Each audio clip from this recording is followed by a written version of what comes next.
Thank you.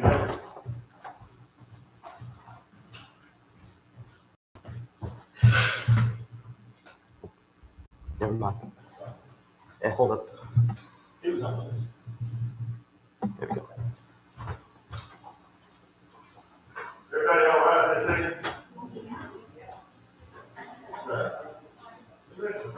Nice, I'll tell you that. It's not too warm out there tonight. Got a little snow. It's really pretty though. Yeah, I love this. I love to see the snow. I don't care how much it snows. It don't bother me. A lot of people don't like it, but it don't bother me. We don't have very far to drive, and I feel sorry for people that do have a lot of places to go and things to see. We're back in Mark chapter 14. We got through about 20 verses the other day. Last time we had this. We're going to finish this chapter of Mark up. We'll try to get through tonight, and then we got two more chapters in the book of Mark, and then when I get through on Wednesday night, then Daniel will come back to teach again, and he will teach about the last week of Jesus' life, and I think that'll be very interesting.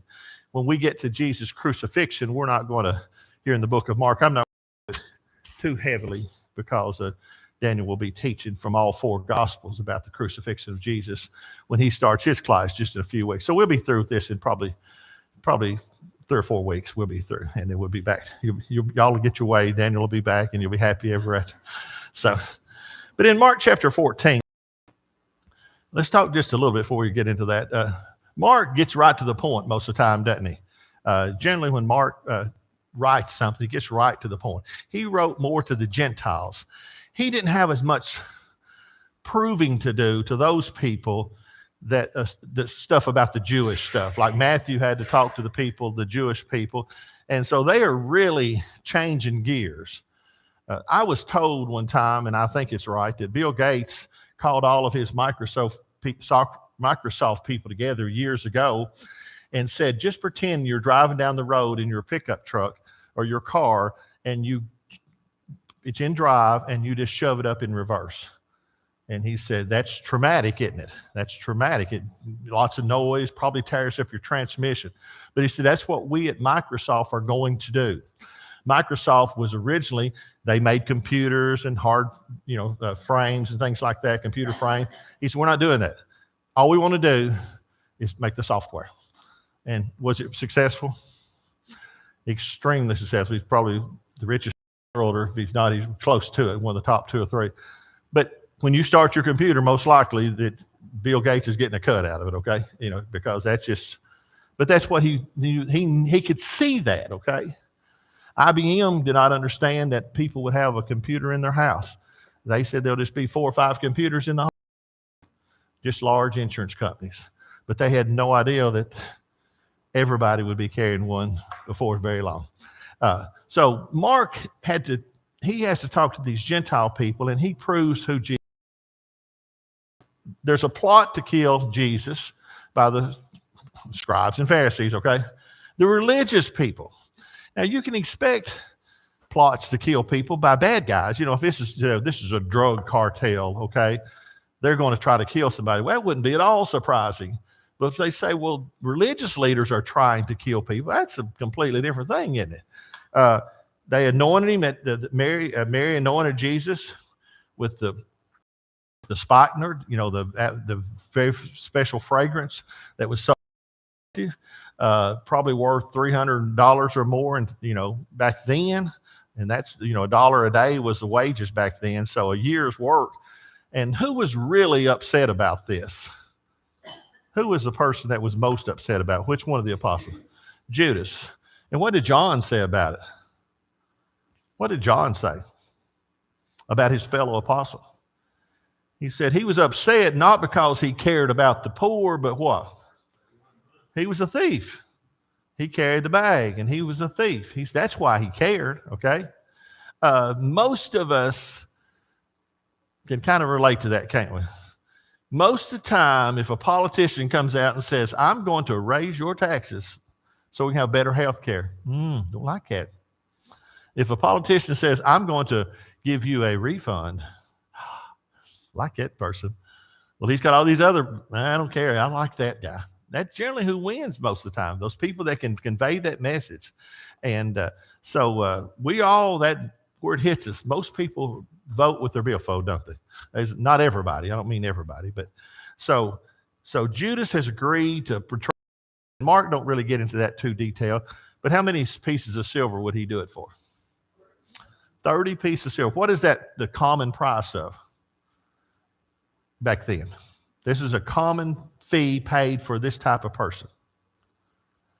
It was a fee paid for a slave. You could buy a slave for 30 pieces of silver back in those days, okay? So Jesus was sold for 30 pieces of silver, and maybe ironically, maybe not ironically, the cost of a slave, okay? Jesus had went about doing good. He healed people and he fed people. He did all these things. Then Jesus tells his disciples here in Mark, he says, go into the city and you'll see a man carrying a pitcher. And what does he say to do to him when you see that? Follow that man, okay? And then tell him what? He'll take you to this upper room, and then what do you want to do there? Tell him to prepare that upper room because the master wants to eat the Passover there. What was the Passover? It was a feast in commemoration of what? Of the death angel passing over the Hebrew children when they were in Egyptian bondage, okay? If you sprinkled blood on the doorpost, all the way, up the side, across, and down, did the death angel enter your house? It did not. What if you were outside? You got blood on the post, but you're out in the street. You're gone. If you were the firstborn, you were gone, okay? It didn't matter where you were. You would say, well, I was at work that night. I couldn't, that was not... You do. Yes. Right. You had to eat all the feast. Right. The Passover feast was celebrated for the angel, death angel passing over. But after the death angel came that night, then what did Pharaoh say to the the Hebrews? Go, go, go. Get out of here. Of course, later on, he tried to chase them down, but then they were swallowed in the Red Sea. That's another story. But this was a huge, huge feast, and it would never be forgotten, And then Jesus, later on in this chapter of Mark 14, we'll get ready to start some new stuff here in a minute. He initiated the Lord's Supper. And he said, with desire, I've desired to eat this Passover feast with you. Remembering the bread and the fruit of the vine, okay? The bread commemorates what? The body of Christ, okay? And the fruit of the vine represents what? The blood of Christ. And we talked about that these are emblems that we partake of, okay? These are emblems we partake of because we are want to do what God asks us to do. And we certainly don't want to ever forget his sacrifice. I've said this before when I've been in charge of communion a time or two. I said, let me tell you about my fifth great-grandfather, Nathaniel Hopkins, okay? And that's it. That's all I know. He lived and died in Rhode Island. I can tell you about when he lived and died, the dates. That's about it. You know why we don't know much about him? We quit talking about him. The hundreds of years. People just quit talking about him. And when they quit talking about him, they go away. It leaves your memory, okay? The Indian people, Native American people, would pass this oral history down. They would sit there and people had enough time back then to listen. People don't really have much time anymore to listen to don't really care. Most of them don't. How does that affect me? It happened 500 years ago.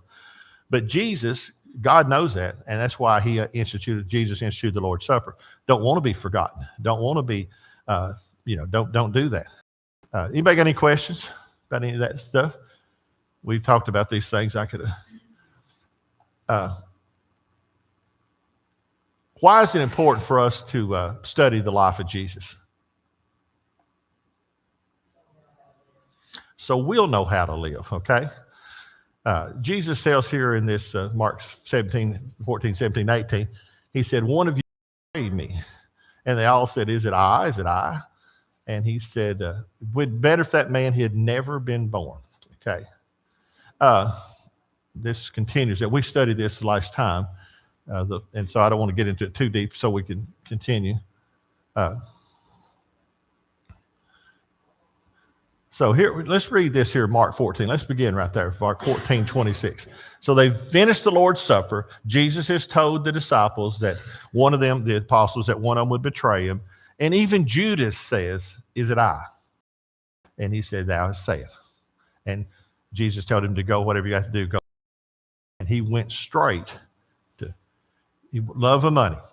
Read Mark 14:26 for me. Okay, they sung a hymn. They went out to the Mount of Olives. That's what it looks like today or somewhat recently. Like Daniel has said several times, these mountains are not like the Colorado Rocky Mountains, or they're not like the Tennessee Mountains or Eastern Kentucky Mountains, really. They're more little hills or knobs more than anything. See the tour buses there that people are certainly would be here from all over the world to see this this very, very important place. It's where Jesus was with his apostles. So Jesus then, let's read 14:27 through 28.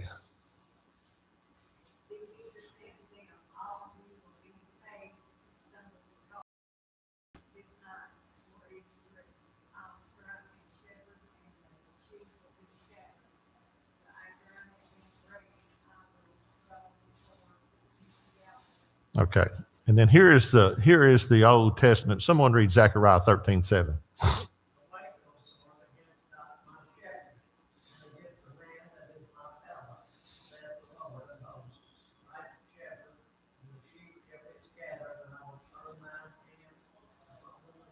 Okay, if you kill the shepherd, the sheep are pretty much in dire straits, aren't they?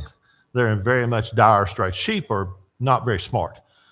Maria knows this with her daughter raises sheep. They have to be really tended to. They really, really have to be tended to a lot. They can't be driven. They have to be led, and they will follow the shepherd. They'll follow the shepherd, or they'll follow one another over a cliff if you jump over the cliff.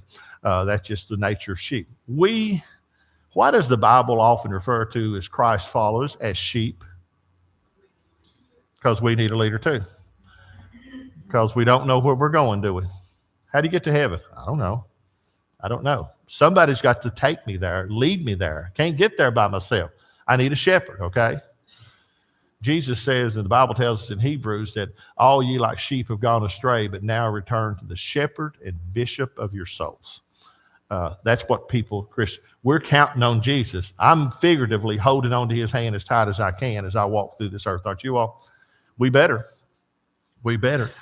Because the bad news might come tonight. It might come in the morning, or it might come 10 years from now. But it's coming. The news is coming. And sooner or later, you'll be stricken by something. You might lay down and go to bed and die in your sleep. Well, that's a good way to die. Nothing wrong with that. But still, you need to leave here with Jesus holding on to you, don't you? Regardless of how you leave this world. But this was prophesied hundreds and thousands of years before Jesus was even born. That there's nothing piecemeal about this. It's not made up that it'll happen accidentally. Read Mark 14:29 through 31. So Peter said to him, although all shall be offended, yet will not I. And Jesus said to him, verily I say unto thee, that this day, even in this night, before the cock crows twice, thou shalt rise. One more. But he spake no more vehemently. If I should die with thee, I will not deny thee in any wise. Likewise also, said they all. Okay. Peter said, these other guys may stumble. Lots of people may stumble. This boy is not stumbling. You can write that down. Put her down somewhere, notebook or whatever you want to put it in. I will not stumble. And Jesus said, surely, today, even this night, before the rooster crows twice, you'll deny me 3 times. Well, that's deny somebody once is one thing. Twice is another. 3 times that's a lot. And they all said likewise, Mark says here in the last part of 31. They all said likewise. We won't do it. It's easy to talk a big talk, isn't it? We've had, I don't know how many people that I've known in my life that have came to the Lord and was baptized and added to the church and then have left the church. Do you know anybody like that, Leila? lifetime? We all do. They were faithful. They were good. But something creeps in. They quit attending on Wednesday night and Sunday night. They quit participating. And first thing you know, you don't even know where they are. You don't even know where they are. It's sad. It's really sad. And people that are strong sometimes do this. Right. Yeah. Well, yeah. Yeah. Sad. No. And I know people have all sorts of issues that come up. Sometimes they get offended and or different things like that. There's a young man I know is a preacher, and he has left the church, as far as I know, too. His first wife died, and then he married again, but I don't know if she led him away or what. He let himself be led away. But that happens sometimes, don't it? And Jesus said Peter. Now, Peter don't look like the guy that would deny. I mean, he looks like that'd be the last guy to deny Jesus. Because, whenever they come to take Jesus in the garden, he'll cut the servant of the high priest's ear off, as Daniel talked about. If I have to die with you, I will not deny you. And they all said likewise. Jesus arrives at Gethsemane. Read 32 and 33.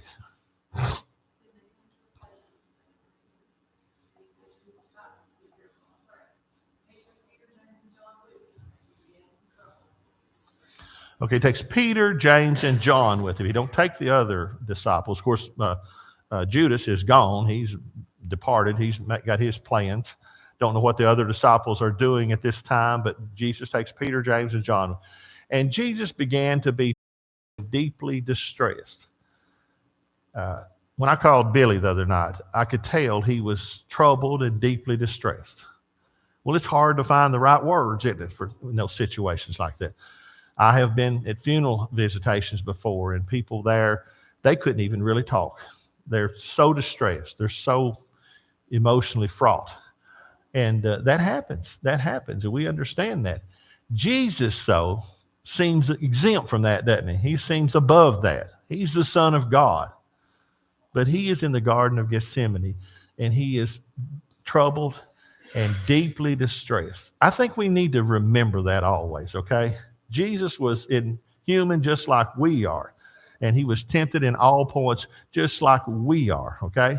We need to remember that. I think sometimes we think, well, he's special, I think sometimes we see that with a basketball player. The guy could jump from here to that back wall and dunk the basketball and makes $50 million a year, and you think they can't have any problems. They do have problems, don't they? And you hear about it quite often, movie stars, wealthy people, they take their own lives. They get so depressed, and it's a sad situation. But Jesus was troubled and deeply distressed. Yes.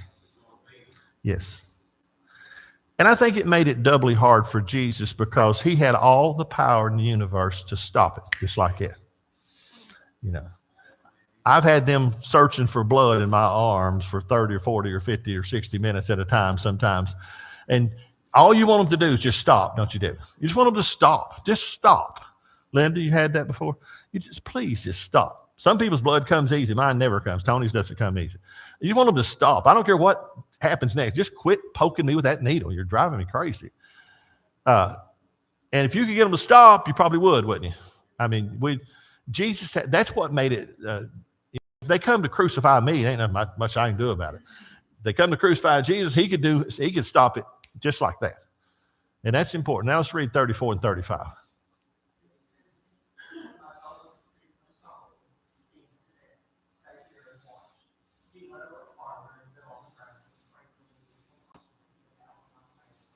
Okay. My soul is exceedingly sorrowful, even to death. Even to death. Stay here and watch. What were they watching for? Yeah, the bad guys to come get them. Yeah, to come get them. Jesus needed some time, didn't he? He needed some time. Sometimes when there's a death in the family, sometimes people are overburdened with good wishes and meaning well. But there's sometimes you have to process it, don't you? You have to just deal with it internally yourself. You don't need to, everything can't be a hoopla and a party. There's some time for processing. Jesus has got to process this. He went a little farther and fell on the ground. He fell on the ground. He just dropped down to his knees or maybe even laid completely down and prayed that if it was possible. And do you think he's saying, God, is there another way? Surely there's some other way. I don't want to do this. I want to go to the cross. And the most terrible way to die in the world. Hadn't done one single thing wrong. He begged God. Don't ever forget that. This is one of my favorite verses, John 12:27. Read that, Maria.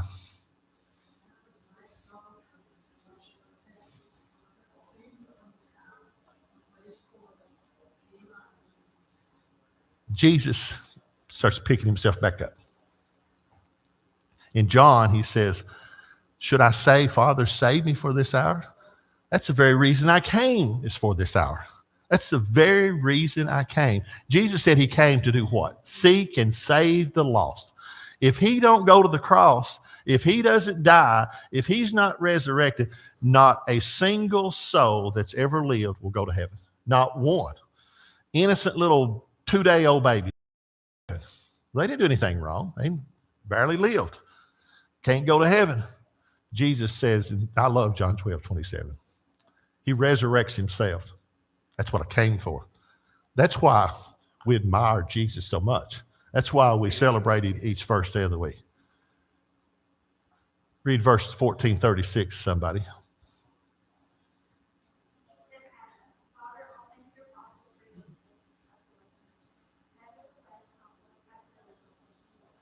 Okay. Abba is a Syriac word meaning father.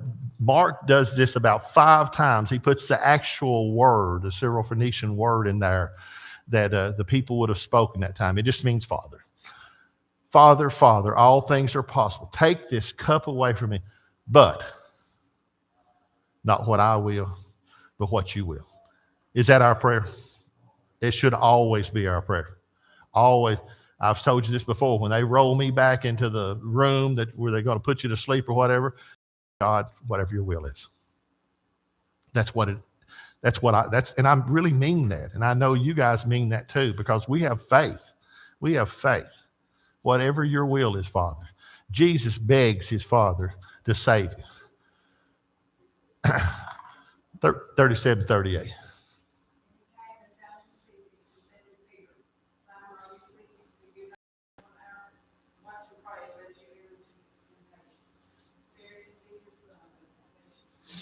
Okay, he finds them sleeping. He said, Peter, couldn't you watch 1 hour?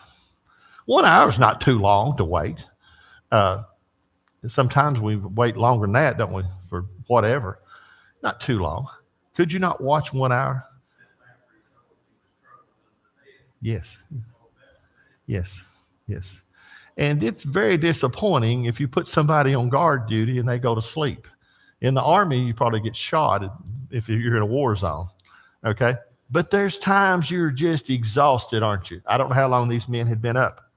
There's times you're just exhausted and you sit there and you do this, you're holding your eyes open. You ever been that tired, Connie? You're just exhausted. You're absolutely exhausted. The spirit is willing, but the flesh is weak. Is that true? That's exactly why I'm fat, okay? I don't want to be fat, but the refrigerator's right there. And the brownies are right there, okay? The spirit, Dr. Pepper. Yes, thank you, Tom. Let's give that credit. Dude don't like me, Sticky. So all her prayers have been answered because it's never going to happen. The spirit is willing, okay? We sometimes want to lose weight or we want to quit smoking or we want to do this, but the flesh is weak, isn't it? And sometimes you're just so, Michaela, I bet sometime at the end of your shift, you're wasted, aren't you? I mean, you're killed. You're killed. I used to go to work and I didn't know if I was going right or left. I was so tired, Tony, you know what it's like. We worked them long, long, long days. A lot of times, you've all done that.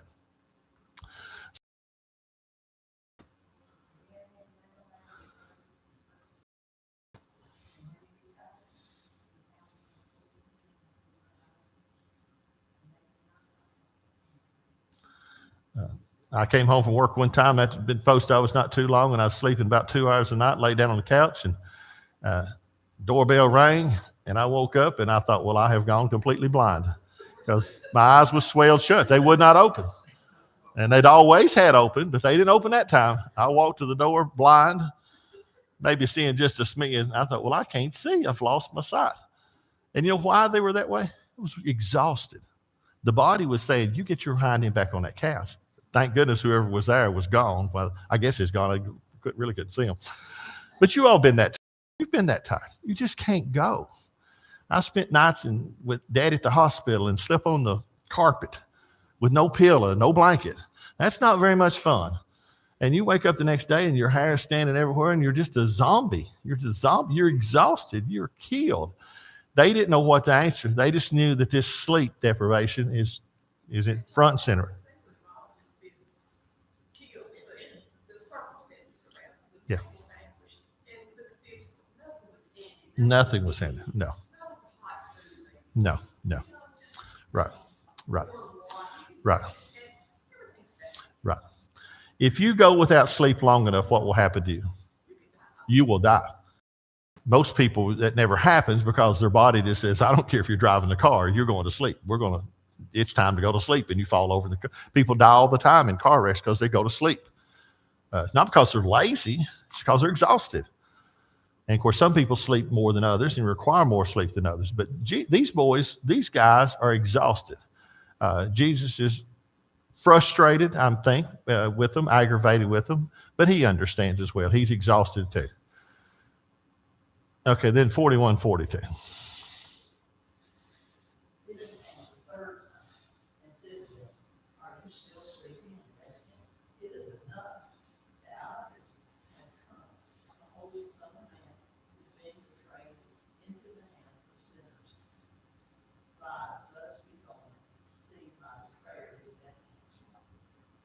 I want to write a story one of these days entitled, Rise, Let Us Be Going. There's times you just got to get up. You just got to pull yourself up. There's one man in the United States history who won the Medal of Honor twice. He won it in the Philippine War, and then he won it in the First World War. But anyway, he told the guys in one of the instances, come on, guys, do you want to live forever? What he meant was, we're going to get killed, but we're charging the enemy anyway, okay? It's time to go. Those boys at Normandy Beach, what'd they do? We're getting off the boat. It's time to go. The guys that had the foot cliffs and, to knock out the enemy guns, they said, we knew we could do it. Well, they're all going to get killed, but they said, we knew we can do it, okay? Because they're trained, they're ready. Jesus now is at that point. I'm ready. Rise, let's be going. It's time. There's times when we put off Christianity. I'll wait till a more convenient season. I'll wait till I get retired. I'll wait till the kids are grown. Are any of those good reasons? Those are terrible reasons. Now is the day of salvation, okay? Not tomorrow, because we don't have tomorrow, okay? Now is the day. I was baptized when I was not quite 12 years old. Was that a good time? Yes, it was. I was glad I was. Glad I was, okay? Now is the following Jesus.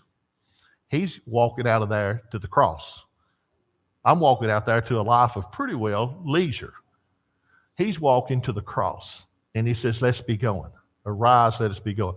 My betrayer said, Jesus is not afraid. He's not timid. He's not shaking in his boots. He's not angry. He has a job to do, and he came to do it.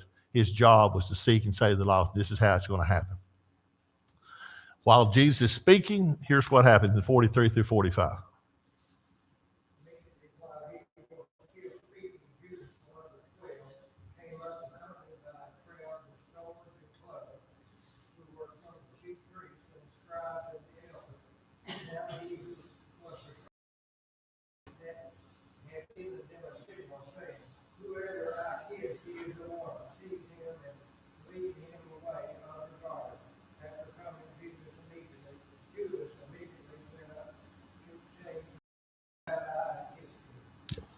Okay, I can't imagine betraying somebody. And I really can't imagine it with betraying them with a kiss. Can you?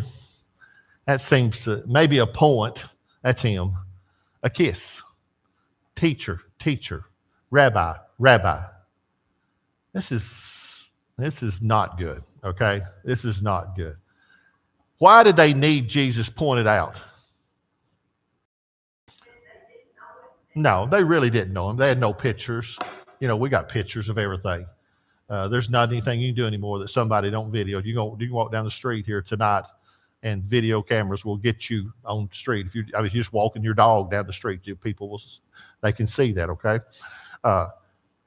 he needed pointed out. You know, Jesus could change his appearance very, very easily. You know, you could grow a beard, you could not have a beard, he could cut his hair short, leave it long. I don't know how his hair was. We don't know. The Bible doesn't tell us. But he needed to be pointed out. And so this is how it was done. I've got to say this. I don't think Judas knew Jesus would be killed. I really don't think that. I think he thought Jesus would be, maybe arrested or punished or, whipped or something. But I don't think he thought he would die. But it spiraled out of control. It spiraled out of control. It went way more, I think, than Judas even thought. He wanted the money. Now, that's first and foremost. I want the money. That's the first thing. How do I get the money? Well, you can betray Jesus and tell us who it is. Just tell him who. That's it. And that's all I'm doing is just telling him. I'm not hitting him. I'm not going to smack him. I'm not going to hit him with a sword. I'm not going to kill him. He said, lead him away safely. Okay. I've done what I told you, I would do. Okay. He would have known too that the Jewish people had no authority to put anybody to death, did they? Not at this time. Roman government would not allow it. They would not allow. And Rome is in charge, okay? Well, Rome's not mad at Jesus at all. There's not been any Roman soldiers, chasing them from town to town. It's been religious people chasing them from town to town. I really believe with all my heart that Judas thought that Jesus would be in trouble, but won't be that bad. And I've got my 30 pieces of silver and I could move on my way. But he betrays him with a kiss. Now read this, 46 through 47.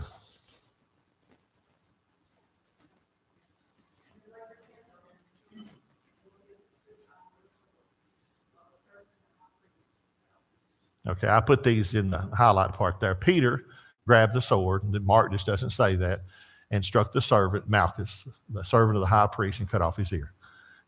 It's time to fight. The bad guys are coming to get you. It's time to fight. This is what people do. And Jesus says what?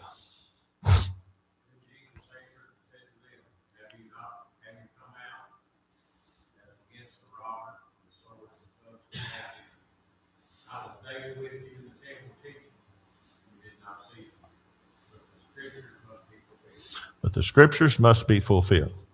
If the policeman stops you on the way home and says you were speeding, may I see your license and your registration and your insurance, okay? There's no reason for the policeman to drag you out of the car and mace you, is there? And they won't. They won't. But now if you pull a gun on the policeman or you try to outrun the policeman, you're 150 mile an hour down the curvy roads, then you're liable to get all those things, okay? Jesus said to these guys, I was with you all every day.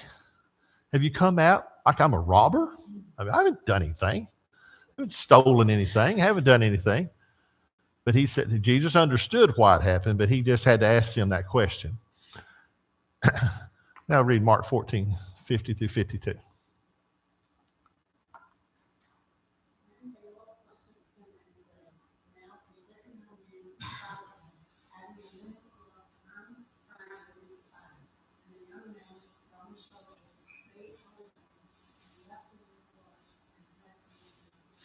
Okay, they all forsook him and fled. What happens when you're scared? You run. You run. It's fight or flight. And, I've always heard the little joke, if you're out hiking, you don't have to worry about the bear eating you if you can outrun the person you're hiking with, okay? And that's just a funny little story, but that's probably really has happened in times past. The Indians kill the bad guy, the guy that don't run as fast or don't ride his horse as well. So there's a certain young man, and he has a linen cloth thrown around his naked body, and the soldiers laid hold of him. They probably just grabbed whoever, didn't they? It looks like. Peter and all the other apostles, James and John, just got away. But this guy here was just maybe a victim of circumstances. And so they grabbed him, but he was able to pull away, okay? I've seen players playing football before. Years ago, the jerseys were not made of the stuff they are now, and some big guy would grab them by the shirt, and they'd rip the back of their shirt out. But the guy kept running, okay? Because that's my goal is to score a touchdown. So they kept running. That's what people do. And so Mark is the only writer who records this instance. Nobody knows who this young man is. It's just not told, okay? But he is the only writer that says that. And then verse 53. And they led Jesus away to the high priest. With him were assembled all the chief priests and the elders and the scribes. Okay. John 18:13. Lucy, will read that.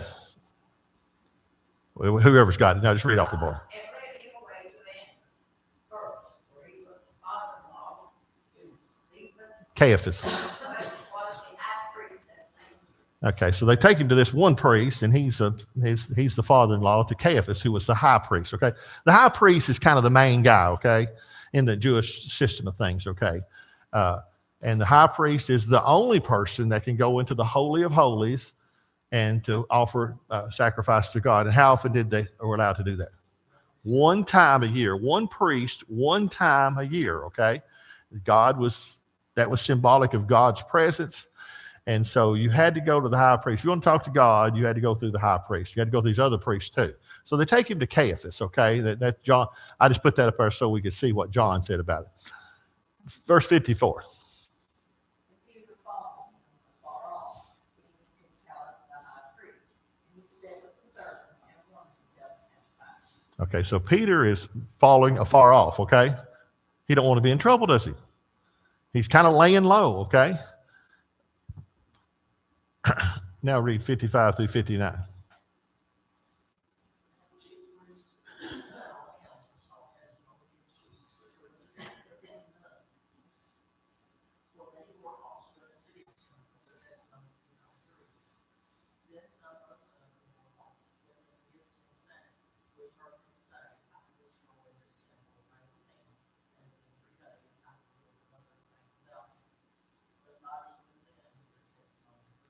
Okay, so who's got charges against this guy? Let's hear them.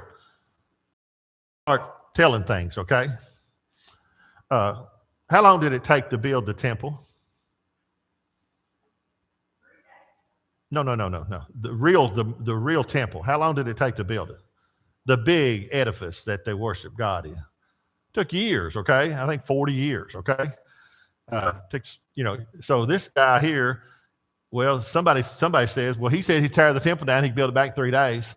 Well, if somebody told me today, I'm going to go up there tomorrow and I'm going to start on the courthouse and I'm going to tear it down and I'll have it built back perfect for Christmas, we would say, you're a nut, wouldn't we?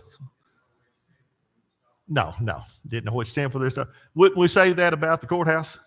If Lucy or somebody come and said, we're going to tear the courthouse, we'll start tomorrow morning at 8 o'clock, and on Christmas morning, on Monday, it will be finished, built completely back, all the rubble gone and brand new building back, okay?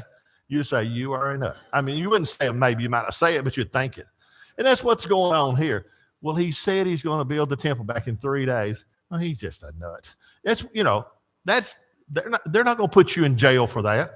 Police, get down here quick. 911, get down here. This guy said he can tear the courthouse down and build it back in 3 days. Police said, we don't care what he says. He's just a nut. That's what you would say. That's what they're coming up with Jesus. That's what you got. Did he kill anybody? No. Did he profane anybody? No. Did he steal anything? Didn't do that. But he did say about the temple, no, there's no grounds, okay? And even though they want him put to death, they can't come up with any reason. It's 60 to 62.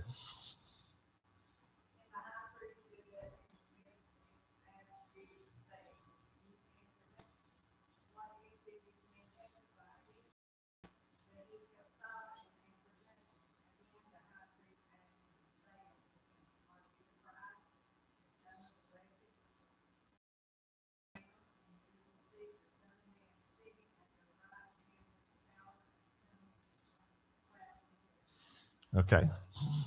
So he says, Jesus, forever don't say anything. And they keep asking him. Are you the Christ? Are you the Christ? And Jesus says, what? I am.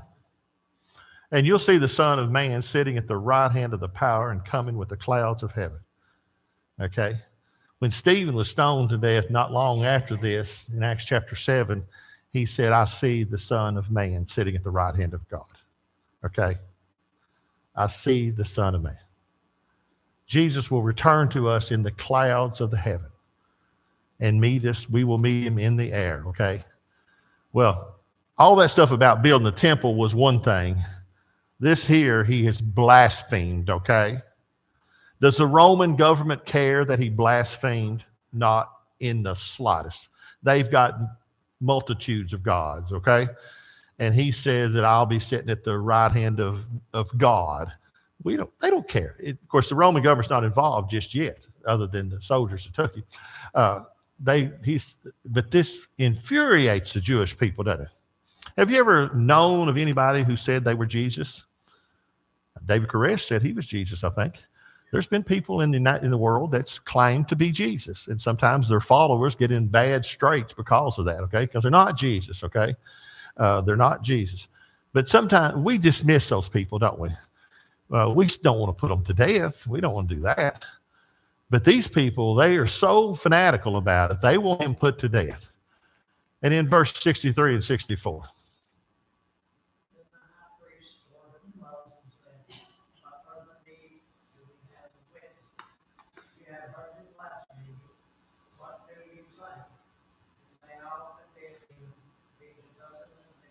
Okay. They said he's guilty of blasphemy. He's equating himself with God, okay? He is equating himself with God. And that's a bad thing to do, okay? There's people that blaspheme God every day. Every day of their lives, they blaspheme God. And that's a bad thing to do.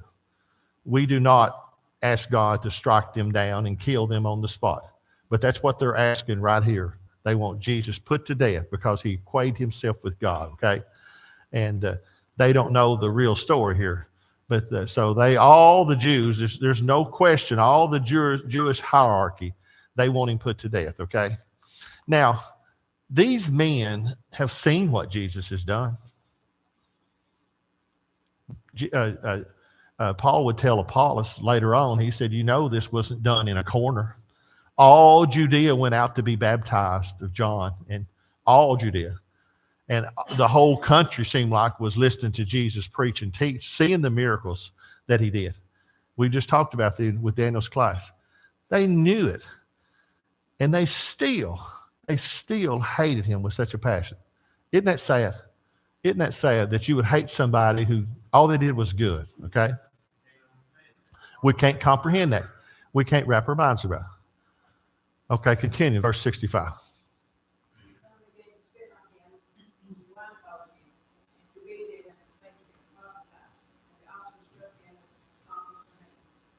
Okay, they spit on him, and they blindfolded him, and then they started smacking him and saying, prophesy. What were they really saying? Who was it that hit you, smarty? You're so smart. Who was it that smacked you? Was it Bill or was it Charlie? That's just being smart, Alex, okay? Honey, I'd have rained fire down from heaven right then. I'd have said, you guys are done. When they spit on me the first time, I'd have been through with them. Would you, Tom? I'd have been done. You ain't spitting on me. Do anybody like to be spit on? I don't like to be spit on, even if it's a little child does it accidentally. Well, I don't like that. And I've seen little kids spit on people. That's not a good thing. I mean, do it out of meanness. Now, those kids, to me, they need their hind end set on fire. But that's another story. But these guys are being straight smart alecks. There's no sense to be a smart aleck to anybody, ever, is there? Why would we do that? The officer struck him with the palms of their hand. You don't treat prisoners like that. Even if he's guilty of robbing the bank, you don't treat him like that. You treat them, with respect and dignity, even if they're bad guys, okay? Now, you might have to do something to get them restrained, but once you get them restrained, Jesus is not a threat. He don't have a sword. He don't have an army. He don't have anybody. He's standing there by himself. Now, let's read about Peter's denial.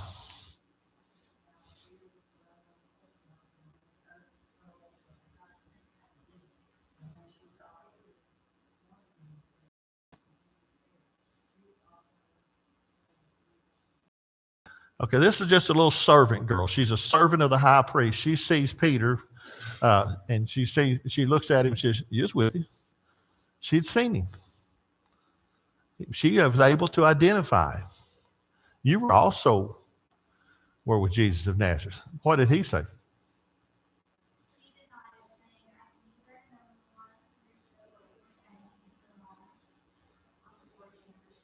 Okay, so he denied him once, and the rooster crowed. That didn't change him, did it? Let's read 69 and 70. And the man said, "You him again and again to say unto them that stood by, this is one of them. And he denied it again. And a little after, they that stood by said again to Peter, surely thou art one of them, for thou art a Galilean, and thy speech is written there." The little girl sees him again and says, "He's with you." She knows, and she's right. She's 100% right. This is one of them. Because these people, she's a servant of the high priest, she thinks that they're a threat, and so I'm working for my master. I'm going to make sure that that the bad guys are rounded up. Surely you're one of them, for you're a Galilean, and your speech shows it. Okay, your speech shows it. Can't hide that Knott County accent, can you? There's nothing wrong with it. Can't hide that Brooklyn accent, can you? Nothing wrong with that. It's not. If somebody came in here and said, talk to every person in here privately, which one is from Brooklyn, they would know. They'd say, well, it's her. And they would know. They would know. And that's fine. But his Galilean speech betrayed him, okay? And it's just like it always does with people. And so Peter, what then? And he began to curse the squire, saying, I know not this man of whom you speak. And the second time the cock crew. And Peter called to mind the word that Jesus said unto him before the cock crowed twice, thou shalt deny me thrice. And he thought thereon, he wept. I think John says that he went out and wept bitterly. Okay? He wept bitterly. Why did he weep bitterly? He knew what he did was wrong. And once again, Jesus had it exactly pegged, just exactly like he said it would happen. For the rooster crows twice, you'll deny me 3 times. And he cursed and swore about it. It's one thing if Tom comes to me and says, Shelby, Roy, do you know so-and-so? No, I don't. And then if he comes again, you sure you don't know them? And no, I don't. And then he comes a third time and I curse. I told you I didn't know them, okay? Does that ever happen with the people? Sometimes it does.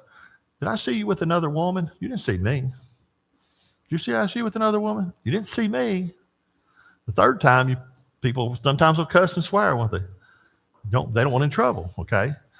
Peter does not want in trouble. I think the book of Luke is the best description of that. It says, and the Lord turned and looked upon Peter, and Peter remembered the word. Yeah. It is the best. That's what Luke says. The Lord turned and looked upon Peter, and Peter remembered that, and then he went out and wept bitterly. Mm-hmm. The only one time Mom ever said one thing to me, only one time I was always lost in the right. Mm-hmm. And we were just like that. Mm-hmm. And Billy was with them. And Mom come in. And Mom told me to do something. I always loved it. Just like that. Mm-hmm. And Mom gave us just one little tap, She did her. Mm-hmm. But the look on her face. Yeah.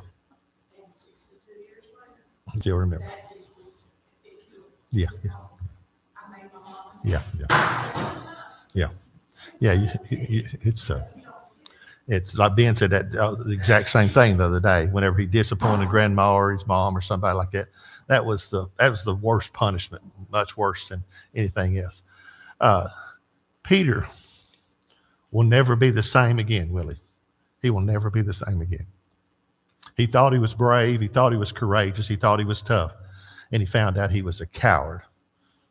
And it smacked him right up to the face with it. You're a coward. And he told himself, I'm a coward. But we will see after Jesus resurrected and after Peter talks with Jesus, and after Peter has been given the power of the Holy Spirit, Peter's not a coward anymore. Peter changed, okay? But right now, this is the absolute lowest point of his life. That's the end of Mark chapter 14. Does anybody have any questions? Yes, right. Yeah, right. Yeah, yeah. Mm-hmm. Yeah, Luke 22, I think verse 24, Jesus says, when you are converted, strengthen the brethren. Yes, honey. And that where you said they go to the priest and then he goes to God on that one. Is that where this oath comes in now? He prays that night. That goes oath and he prays for him. Well, I don't know. No, that's not really that. It's not really that. It's he acts. It's from what I understand, he gets his instructions from God and then he passes them on to the people. But we do not need a priest to pray for because we have one priest who is a high priest forever. And who is that priest? You do not need to call Daniel tonight and say, Daniel. Now you can call him and say, Daniel, would you please cut it off, Will? Will. You can call me and say, Roy, would you